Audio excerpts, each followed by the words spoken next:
Hello students, मैं doctor Alka, associate professor in GT girls college. और ये जो वीडियो है बच्चों जीटी कॉलेज के बीएससी पार्ट फर्स्ट के स्टूडेंट्स के लिए है। और पेपर फर्स्ट में आपको पढ़ा रही हूँ। फाइलम मोलस्का के कैरेक्टरिस्टिक फीचर्स हो चुके हैं। और जैसा कि मैंने वीडियो लास्ट में छोड़ा था कि हम कल क्लासिफिकेशन पढ़ेंगे, तो अब हम आज स्टार्ट करते हैं क्लासिफिकेशन ऑफ संघ मोलस्का। तो इसके मैंने बताए थे आपको। इसके जो इस संघ को वर्गीकृत जिस आधार पर किया गया है वो है स्ट्रक्चर ऑफ फुट। इनमें किस तरह के रेस्पिरेटरी ऑर्गन पाए जाते हैं, वो मेंटल, और इनमें जो कवच पाया जाता है शेल की बनावट के आधार पर, इस जो शेप ऑफ शेल है उसके आधार पर इसको आगे जो है वर्गीकृत किया है, क्लासिफाई किया है 6 क्लासेस में।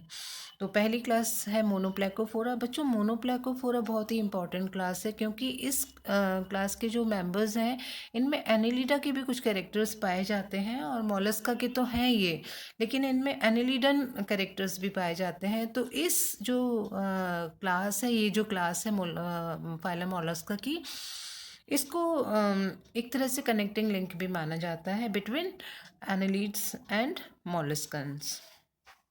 तो चलिए स्टार्ट करते हैं। मोनोप्लेकोफोरा ये एक्सक्लूसिवली समुद्री होते हैं, समुद्री जल में पाए जाते हैं। इनके अंगों में सेगमेंटेशन पाया जाता है। ये मॉलस्कन करेक्टर है बच्चों। इनका शरीर जो है बायलिटरल सिमेट्री इनमें पाई जाती है, ट्रिप्लोप्लास्टिक होता है ये। और इनमें जो पृष्ठ सतह है उनमें एक लिम्पेट के आकार का कुंडलित कवच पाया जाता है। इसमें इनमें 8 जोड़ी खंडीय अकुंचक पेशियां पाई जाती हैं, मसल्स पाई जाती हैं इनमें। और इनमें 5 जोड़ी गिल्स या क्लोम पाए जाते हैं। और इनमें 6 जोड़ी वृक्क पाए जाते हैं, प्रावर भित्ति पाई जाती है, और मुख गुहा में रेतनांग मतलब रेड्यूला पाया जाता है। अब जो है नेक्स्ट, अब इसका उदाहरण अपन ले लेते हैं। नियोपाइलिना जो है ये इसका एग्जाम्पल है। और इसे मोलस्का का पूर्वज या जीवित जीवाश्म भी माना गया है। तो ये भी नाम आप याद रखिएगा, इम्पॉर्टेंट नाम है नियोपाइलिना। ये जो है ये लिविंग फॉसिल के नाम से भी जाना जाता है। अब है नेक्स्ट जो है एम्फीन्यूरा। जो दूसरा क्लास है हमारा वो है एम्फीन्यूरा।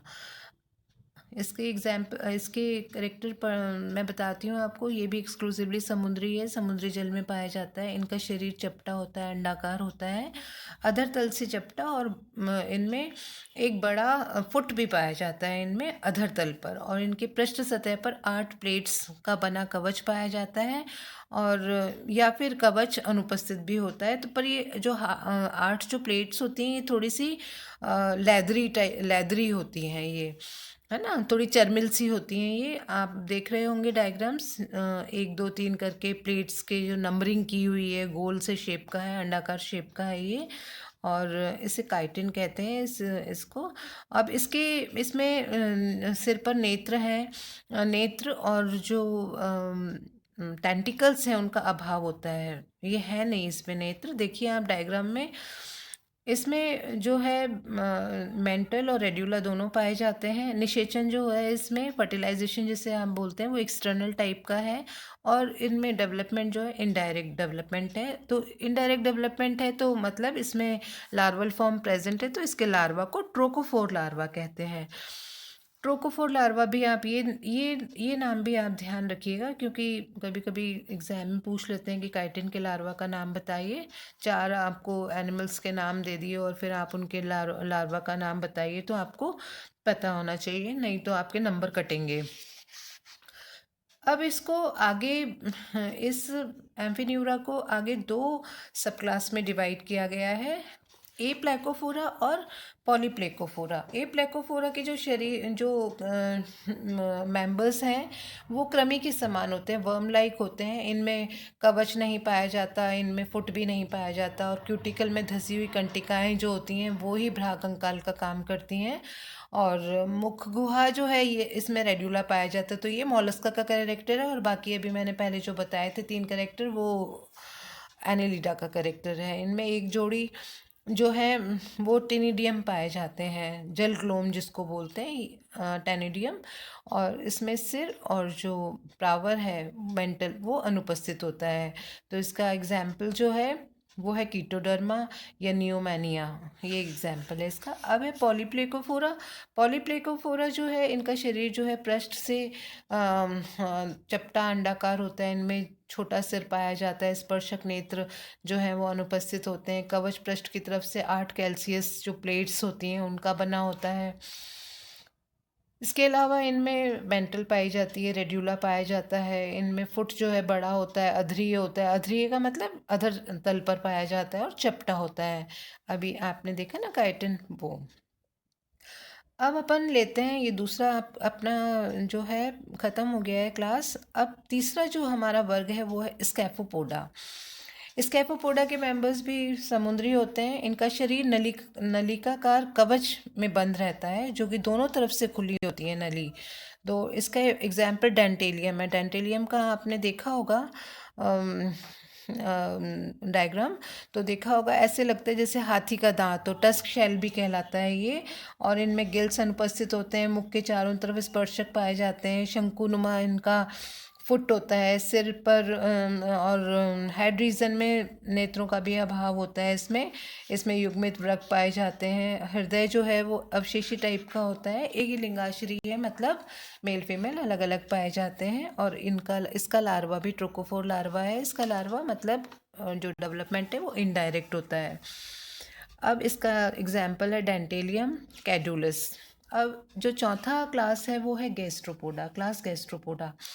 ये भी समुद्री जल में पाए जाते हैं। ये जो गैस्ट्रोपोड्स हैं ये समुद्री जल के, अभी तक तो सारे एक्सक्लूसिवली समुद्री थे, लेकिन गैस्ट्रोपोडा के कुछ मेंबर्स जो हैं, कुछ स्पीशीज़ के जो गैस्ट्रोपोड्स हैं वो स्वच्छ जल में भी पाए जाते हैं और स्थलीय आवास में भी पाए जाते हैं। जैसे स्नेल वगैरह है, स्थलीय आवास में रहते हैं इस तरह से। तो ये समुद्री जल में, स्वच्छ जल में और स्थलीय आवास में पाए जाते हैं। और इनका जो शरीर है वो घुमा हुआ होता है। तो टॉर्जन के कारण, घुमाव के कारण या ऐंठन के कारण शरीर जो है वो असममित टाइप का होता है। और इसमें एक कपाटीय और सर्पिलाकार रूप में कुंडलित कवच पाया जाता है। इनमें स्पष्ट सिर पाया जाता है जिस पर नेत्र और स्पर्शक दोनों पाए जाते हैं। इसमें जो फुट है वो वेल डेवलप्ड होता है, मस्कुलर होता है, अधरीय होता है, चपटा होता है और रेंगने के लिए उपयुक्त होता है। इनमें जलीय श्वसन के लिए टैनिडिया पाए जाते हैं और वायवीय श्वसन के लिए पल्मोनरी सैक पाया जाता है। कहने का मतलब ये, अगर ये जल में है तो ये क्लोम के द्वारा, टेनिडिया के द्वारा श्वसन करता है, और अगर ये धरती पर है तो ये फिर पल्मोनरी सैक के द्वारा श्वसन करता है। उत्सर्जन के लिए इनमें एक या दो वृक्क पाए जाते हैं। इनमें कुछ एक लिंगाश्री हैं और कुछ द्विलिंगाश्री हैं। परिवर्धन इनमें भी प्रत्यक्ष पाया जाता होता है, इनडायरेक्ट होता है। इनका जो लार्वा है वो या तो ट्रोकोफोर कहलाता है या फिर वेलेजर लार्वा कहलाता है। और इस वर्ग को आगे भी 3 सब क्लासेस में डिवाइड किया है। पहला है प्रोसोब्रैंकिया। तो प्रोसोब्रैंकिया में जो शरीर में जो ऐंठन पाई जाती है उनका जो कारण है वो मेंटल है और विसरल मास है। और वो थोड़ा आगे की तरफ सिचुएटेड होता है या व्यवस्थित होता है। तंत्रिका तंत्र 8 के अक्षर का होता है। इनमें जल क्लोम जो है हृदय में अग्रतः स्थित होता है और सिर पर 2 स्पर्शक इनमें पाए जाते हैं। एक लिंगाश्री जंतु है और ट्रोकोफोर नाम का इनमें लार्वा पाया जाता है। अब इसके जो एग्जाम्पल्स हैं वो है म्यूरेक्स, हेलियोटिस, पायला, सिप्रिया। सिप्रिया कोढ़ी जिसको बोलते हैं ना, वो सिप्रिया जो हमारे बटन वगैरह के रूप में भी आजकल कुर्तीज़ में लगती हैं, तो वो कौड़ी। साइप्रिया है इसका जेनेटिक नेम। और पायला जो है शंख जिसको बोलते हैं, वो आते हैं इस उपवर्ग में। दूसरा उपवर्ग है ओपिस्थो ब्रैंकिया। ओपिस्थो ब्रैंकिया में डोरिस आता है जो कि समुद्री नींबू भी कहलाता है। ये डोरिस एप्लीसिया आता है। तो ये नाम आपको याद रखने हैं और कॉमन नाम भी आपको याद रखना है। कभी कभी एग्जाम में पूछ लेते हैं समुद्री नींबू का जो है जेनरिक नेम बताइए, तो आप अगर आपको आता होगा तो आप फटाफट लिख देंगे डोरिस। तो ओपिस्थो ब्रैंकिया ये जो शरीर है इनका, ये ऐंठन विहीन होता है। या फिर एठनधार भी होता है, दोनों तरह का इनमें शरीर पाया जाता है। और अपरक्यूलम विहीन छोटा कवच इनमें पाया जाता है, अपरक्यूलम नहीं पाया जाता, कहने का मतलब ये है। और गिल्स, हृदय सब इनमें पाए जाते हैं। उत्सर्जन नेफ्रिडियम के द्वारा होता है। तंत्रिका तंत्र सरल होता है इनका। और इनमें एक ही जो है जनन ग्रंथि पाई जाती है। अधिकांशतः उभयलिंगी होते हैं, हर्माफ्रोडाइट होते हैं, समुद्री जल में पाए जाते हैं। इनका जो लार्वा है वो वेलिजर कहलाता है। परिवर्धन जो है अप्रत्यक्ष होता है, इनडायरेक्ट होता है। तीसरा जो उपवर्ग है वो है पल्मोनेटा। पल्मोनेटा के जो मेंबर्स हैं इनका शरीर जो होता है डिस्टॉर्टेड होता है। कवच जो है या तो उपस्थित होता है या फिर अनुपस्थित होता है। सिर में एक जोड़ी, दो जोड़ी या तो स्पर्शक पाए जाते हैं, नहीं भी पाए जाते। और इसके अलावा इनमें पल्मोनरी सैक पाया जाता है। अपरक्यूलम और गिल्स जो हैं वो इनमें नहीं पाए जाते। जनन ग्रंथि सिर्फ एक होती है। उभयलिंगी होते हैं ये, और ये अंडे देने वाले हैं। पल्मोनेटा के जो मेंबर्स हैं ये, और इनमें परिवर्धन जो है प्रत्यक्ष होता है, लार्वा अवस्था इनमें नहीं पाई जाती। इसके अलावा ये स्वच्छ जल में और स्थलीय आवास दोनों में रहते हैं। और इसके जो इसका जो वो है एग्जाम्पल, वो है स्लग या फिर लाइमैक्स या स्थलीय घोंगा, हेलिक्स जिसको बोलते हैं, हेलिक्स या स्थलीय घोंगा, ठीक है ना, स्थलीय पायला जिसको बोलते हैं, धरती पे रहने वाला। अब अपना जो पांचवा जो क्लास है वो है क्लास पैलेसीपोडा या लैमेली ब्रेनकिएनेटा या फिर बाइवोल्विया, ये इस क्लास के नाम हैं। ये जो क्लास है ये समुद्री जल में और स्वच्छ जल में दोनों आवास में पाए जाते हैं, लेकिन अधिकांशतः इनमें समुद्री होते हैं। इनका शरीर जो है बाइवॉल्व होता है, मतलब द्विकपाटी कवच होता है। और इनमें स्पर्श सिर, नेत्र, स्पर्शक, जबड़े, रेड्यूला, इन सब का अभाव होता है। इनमें जो फुट है वो फरसे के आकार का होता है। और जो मेंटल है वो पालियों के बीच फैला रहता है। श्वसन जो है गिल्स के द्वारा होता है। गिल्स पतले प्लेट जैसे होते हैं और अधिकांशतः ये फिल्टर फीडर होते हैं। परिवर्धन इनमें अप्रत्यक्ष होता है। लार्वा वेलिजर होता है या फिर ग्लॉचिडियम कहलाता है। ये जो पैलेसीपोडा है इसमें सारी की सारी सिप्पी आती हैं बच्चों। ऑयस्टर्स आते हैं, माइटिलस, पैक्टीन या स्कैलोप जिसको बोलते हैं, ये सब आएंगे। ऑयस्टर जो है बच्चों ये जो है मुक्ता सिपी भी कहते हैं इसको, पर्ल ऑयस्टर भी बोलते हैं इसको।